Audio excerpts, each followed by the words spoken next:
খবর 24 সাথে আপনাকে স্বাগত। নতুন নতুন খবর জানার জন্য আমাদের চ্যানেলে চোখ রাখুন। নমস্কার দর্শক বন্ধুরা, স্বাগত আমাদের এই চ্যানেলে। রেলমন্ত্রী আশ্বস্ত করেছিলেন, সেই মতো বন্দে ভারত মেট্রো চালু করার প্রক্রিয়া শুরু হয়ে গেল।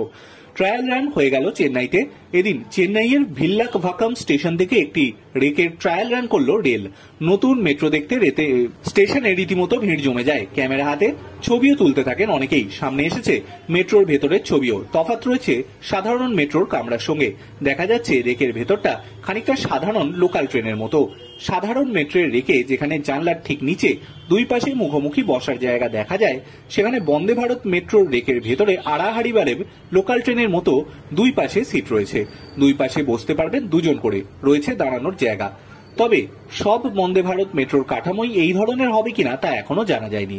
গোটা ট্রেন জুড়ে থাকছে সিসিটিভি, থাকছে মোট 12টি কামরা। সাধারণ কামরাগুলিও হচ্ছে শীততাপ নিয়ন্ত্রিত। আপাতত চেন্নাইয়ে এই ট্রায়াল রান হলো। বাংলায় কোথায় কোথায় চলবে তা নিয়ে রেল বোর্ডের বৈঠক রয়েছে।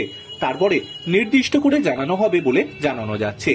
দেশের বড় বড় শহরগুলির মধ্যে সংযোগ স্থাপনে বড় ভূমিকা রাখবে এই মেট্রো। 100 কিলোমিটার দূরত্বের মধ্যে করবে চলাচল। গতিও থাকবে প্রায় বন্দে ভারত এক্সপ্রেসের মতো।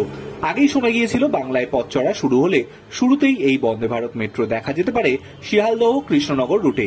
এখন দেখার তা কতদিনে বাস্তবায়িত হয়। Bureau report.